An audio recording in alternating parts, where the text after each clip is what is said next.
membuat jatma aswaja, peluang itu sudah tidak bisa, sudah habis peluang itu. Sehingga di jatma aswaja itu sebenarnya justru malah mengecilkan Bapak Lutfi bin Yahya, tidak malah membesarkan beliau. Justru akan semakin membesarkan beliau ketika tidak menjadi pengurus jatman. Beliau tetap membackup, mensupport, dan menunjukkan sikap-sikap apresiasi positif, ceramah di mana-mana untuk mendukung kepengurusan jatman di kepemimpinan Kiai Halwani. Oh, itu luar biasa. Nunggu waktu 1-2 tahun saja di kepemimpinan Kiai Halwani dengan melakukan support apresiasi seperti itu, sangat yang menunjukkan sikap-sikap positif. 1-2 tahun saja, wow, itu kayak bull gitu, semakin menguatkan Bapak Lutfi bin Yahya. Jatma Aswaja merupakan kuburan bagi Lutfi bin Yahya, saudara sekalian, di mana ketika Lutfi bin Yahya dibesarkan di NU, hidup di NU, lalu kemudian dikenal gara-gara NU, lalu kemudian setelah semuanya itu didapatkan, ketika tidak mendapatkan kekuasaan, maka dia menggali kuburnya sendiri, alias Jatma Aswaja itu sendiri, saudara sekalian. Oke, selengkapnya mari kita sama-sama simak penjelasan dari Kiai Haji Ubaidillah. Silakan. Alhamdulillahirrabbilalamin. Merespon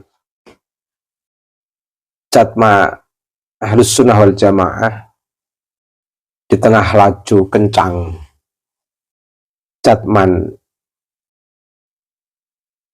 Jam'iyah Al-Tariqah Al-Mu'tabarah An-Nahdiyah, ada hal yang ingin saya perbincang di sini.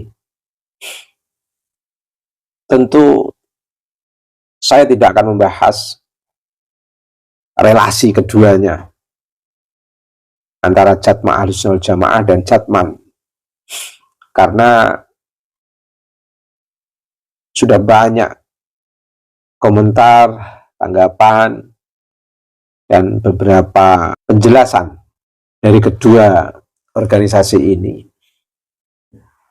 Dan saya yakin publik atau masyarakat akan bisa menimbang dan membaca secara cerdas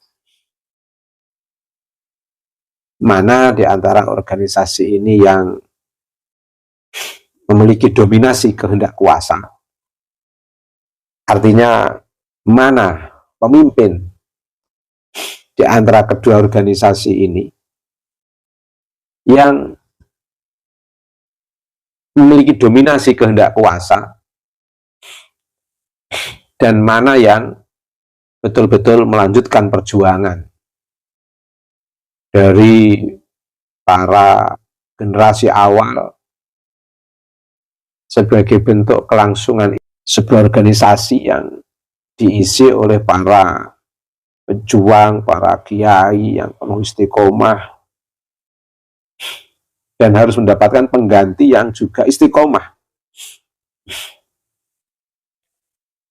Istiqomah mensyiarkan nilai-nilai tarekat.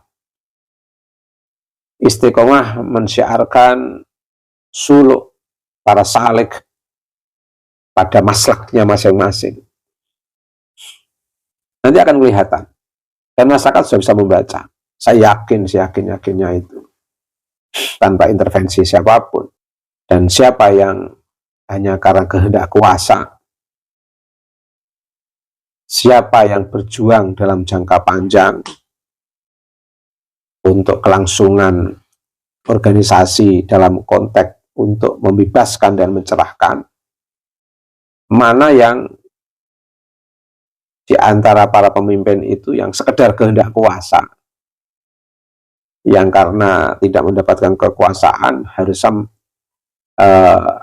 harus mencari tempat baru sebagai legitimasi kekuasaan. Itu nanti kelihatan semuanya. Bukan nanti ya, sekarang sudah kelihatan. Dan itu tidak perlu banyak komentar saya. Tapi paling tidak ada dua hal yang pantas untuk saya kemukakan di sini. Yang pertama, saya melihat itu sebagai sebuah kebebasan berserikat. Sehingga kalau yang lama saya sudah tidak mempermasalahkan yang Jatman, karena sudah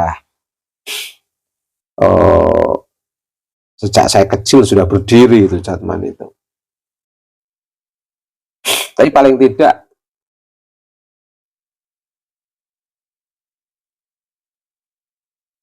untuk yang baru bisa kita pahami itu sebagai sebuah kebebasan berserikat yang kita maklumi, karena di negara kita berpendapat, berserikat itu bagian daripada hak warga negara untuk mengisi kebebasan ruang demokrasi kita di tengah kepemimpinan para pemimpin bangsa. Apalagi sebagai sebuah hak kebebasan berpendapat dan berserikat, para pengurus Jatma sudah mendapatkan legitimasi di organisasi ini, karena organisasi ini sudah mendapatkan perizinan. Dan ini sebenarnya lebih baik daripada seperti rencana sebelumnya. Paling tidak jika dibandingkan dengan Patman yang pernah muncul sebagai peralihan legitimasi untuk tidak terikat dalam tanda kutip dengan PBNU yang sedikit dipersoalkan, dan itu muncul dalam pemaparan dari pengurus PBNU di Muktamar Jatman di Donaudan kemarin. Dan pihak PBNU secara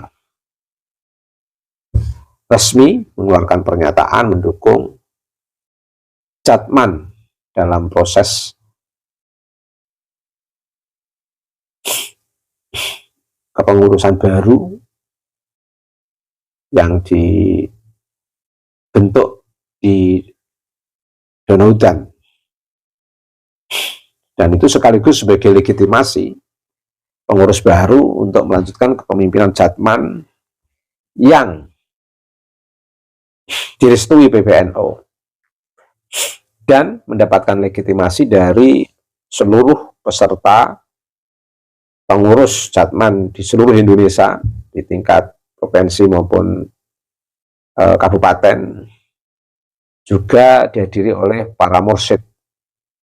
Kalau tidak salah, setidaknya ada 80 lebih mursyid yang hadir, dan bahkan acara di Donaudan itu dihadiri oleh para mursyid-mursyid dunia. Meskipun Jatman di Donaudan tidak melegitimasi muktamar internasional. Paling tidak itu sebagai sebuah bentuk muktamar yang sah dalam legitimasi pengurus besar Nahdlatul Ulama, dan sekaligus menafikan keberadaan Patman sebagai badan otonom PBNU, karena yang diakui PBNU adalah Jatman. Tentu jika tidak berbenah, ini akan menjadi diskursus panjang keberadaan Patman ini. Tapi alhamdulillah pihak tanda kutip Pekalongan telah membuat wadah baru. Istilah wadah baru ini juga muncul dalam ikhbar Jatma Aswaja, dan sebagai sebuah ormas. Jatma Aswaja dalam ikhbar itu sebagai sebuah ormas yang di situ mewadahi mereka yang ingin ikut aktif dalam organisasi Thariqah bersama Bapak Lutfi bin Yahya. Meski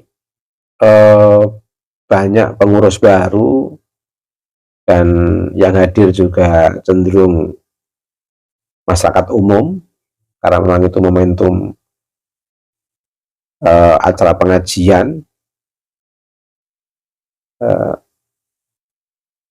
tentu secara hak berserikat itu sesuatu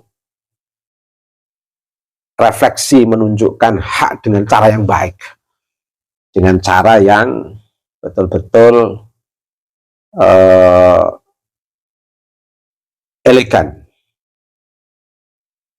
Tetapi ke depan jika itu harus dikaitkan dengan Jatma Aswaja untuk konteks warga Nahdien, tentu warga Nahdien akan bisa memahami. Artinya memahami di sini perlu tidaknya mengikuti Jatma Aswaja itu akan terjawab dengan mudah oleh warga Nahdien. Bisa ditanya kepada warga Nahdien secara langsung, karena saya belum melakukan penelitian, tidak ada kewenangan saya untuk merepresentasikan warga Nahdien suka atau tidak suka Jatma. Tetapi paling tidak kita semua bisa memahami kelak bagaimana keberlanjutan Jatma Aswaja untuk mengambil keikutsertaan pengurus Thariqah yang sudah masuk di Jatma.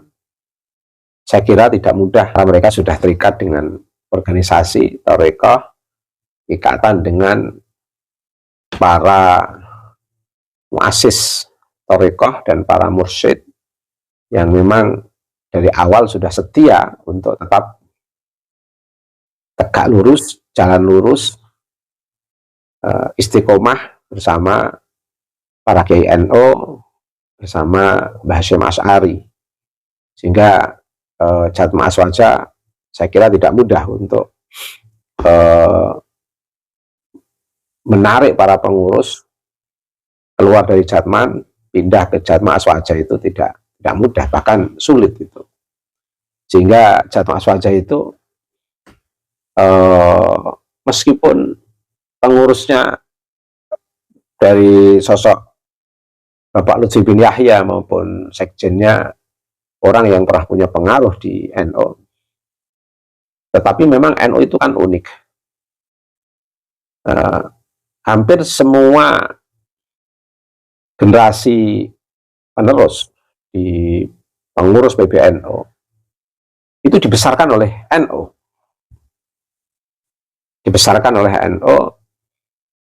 dan besar berkah perjuangan di NU. Kalau kemudian harus memutuskan diri dengan NU, itu warga NU persepsinya akan menjadi berbeda.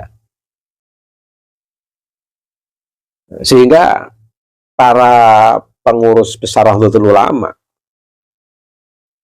antara yang istiqomah dengan menunjukkan loyalitas ke-NU-annya, baik ketika masih menjadi pengurus maupun ketika tidak menjadi pengurus, itu akan ada poin tersendiri, kredit poin tersendiri, nilai positif dan keutamaan di mata warga Nahdien. Tapi di mata warga Nahdien itu juga nanti akan berbeda antara pengurus yang tetap istiqomah, baik dia jadi pengurus PBNU atau tidak, dengan menunjukkan komitmen ke-NU-annya, itu akan berbeda dengan mantan pengurus PBNU, namun setelah tidak menjadi pengurus, tidak memiliki komitmen terhadap ke-NU-an. Itu nanti cost atau harga atau nilainya itu berbeda di mata warga Nahdliyin itu. Memang unik. Warga Nahdliyin itu unik. Lebih unik lagi adalah NU sebagai sebuah organisasi. Uniknya luar biasa. Karenanya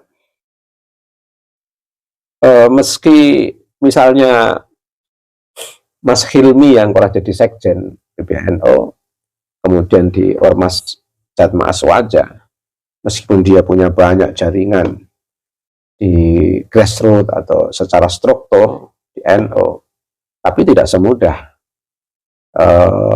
memanfaatkan jaringan itu untuk sistem organisasi yang baru didirikan Mas Hilmi dan Habib Lutfi.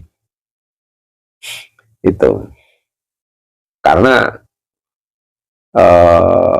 menggerakkan warga NU, pengurus NU atau aktivis NU, itu tidak hanya dibutuhkan pertemanan atau jaringan, tapi juga harus ada sistem spiritualitas yang menggerakkan, yang sangat terkait dengan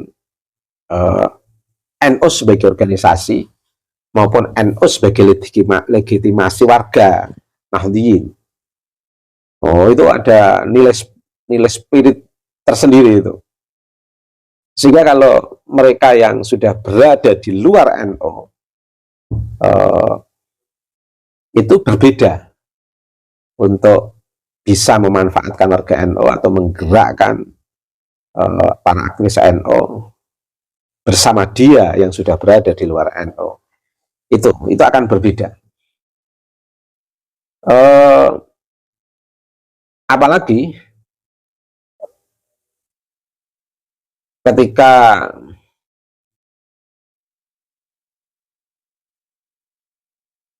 seseorang yang berada di luar NU itu memiliki kontradiksi yang sangat jauh perbedaannya antara dia waktu masih di aktivis NU dengan dia ketika sudah keluar dari organisasi NU dan mendirikan organisasi sendiri. Omongan pembicaraannya yang sangat kontradiktif, yang sangat berlawanan, itu juga akan menjadi instrumen penilaian warga Nahdliyin, instrumen tersendiri itu. Yang belum lagi apa yang pernah diucapkan kemudian dilanggar oleh si pengucap ini, antara ketika masih jadi pengurus NU dengan ketika sudah keluar dari NU dan tidak memiliki keterikatan dengan gerakan ke-NU-an. Oh, itu seperti orang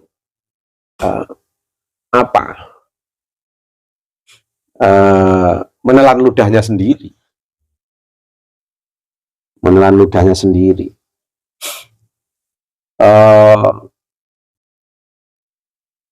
Itu akan membebani secara psikis kepada siapapun tanpa terkecuali.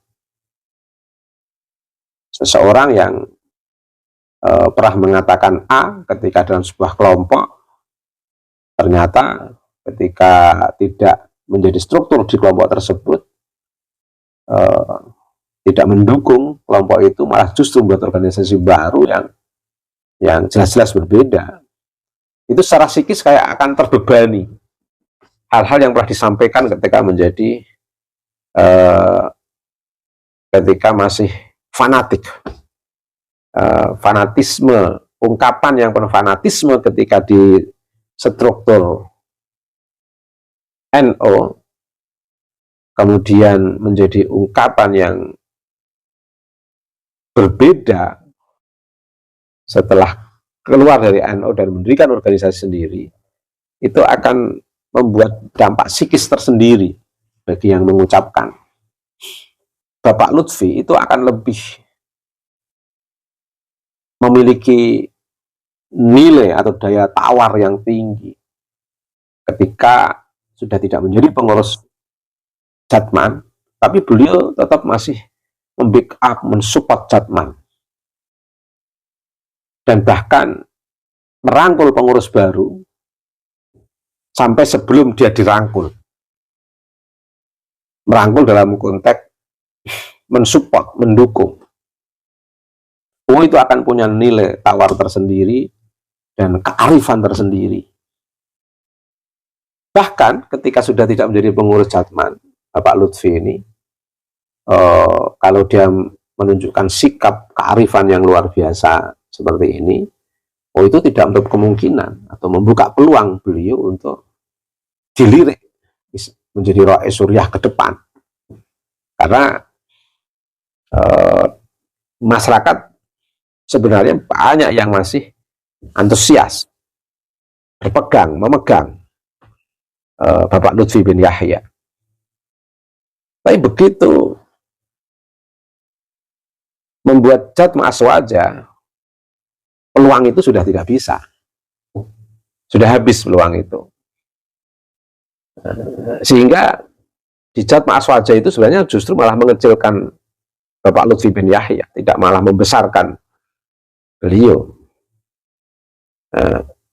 Justru akan semakin membesarkan beliau ketika tidak menjadi pengurus Jatman.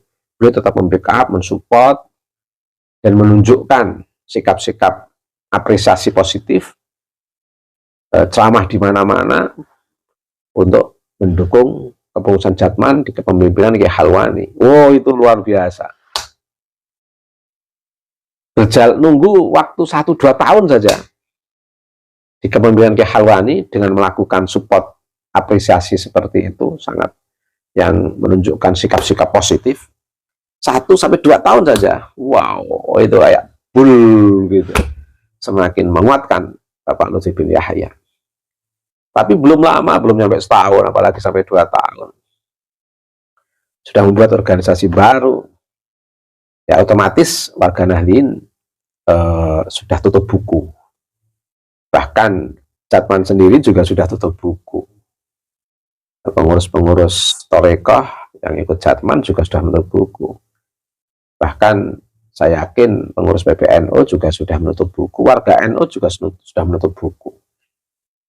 Menutup buku penjelasannya seperti apa, bisa dianalisis sendirilah. Artinya peluang untuk menjadi lebih besar yang akan dialami oleh Bapak Lutfi bin Yahya setelah pergantian kepengurusan di Jatman itu menjadi sudah tidak berpeluang lagi, sudah tidak mendapatkan peluang itu, karena sebenarnya peluang itu ditutup sendiri oleh Habib Lutfi. Sebenarnya peluang itu ditutup sendiri oleh Bapak Lutfi bin Yahya. Bukan pengurus PBNU, bukan pengurus NU, bukan pengurus Jatman, bukan warga Nahdliyin yang menutup peluang Bapak Lutfi bin Yahya. Tapi peluang itu ditutup sendiri oleh beliau. Dan beliau memilih cara baru, gerakan baru, rumah baru di Jatma Aswaja ini. Tentu namanya baru itu tidak mudah. Banyak adaptasi-adaptasi yang mesti harus dilakukan oleh Bapak Lutfi bin Yahya. Tapi meskipun demikian, perlu diapresiasi. Sebagai bentuk yang perlu diapresiasi, karena itu bagian daripada kebebasan berpendapat, berserikat, yang dilindungi undang-undang. Allahumma sholli ala Sayyidina Muhammad wa ala alihi qadra la ilaha illallah wa wahfadna wa wafiqna lima tarallah wa srif anna su'a wa dha'il hasanaini rihana da khairil anam wa ansa'iri alihi wa ashabil kiram wa adhina jannata darassalam ya hayyu ya qayyum ya Allah. Allahumma shlih ummata Muhammad, Allahumma waghfir li ummati Muhammad, Allahumma warham ummata Muhammad, Allahumma wafarij an ummati Muhammad, Allahumma sallim ummata Muhammad, Allahumma wahdi ummata Muhammad ila siratikal mustaqim wa ila dinikal qawim, wa sallallahu ala sayyidina Muhammadin wa ala alihi wa sahbihi wa baraka wa sallama, walhamdulillahi rabbil alamin.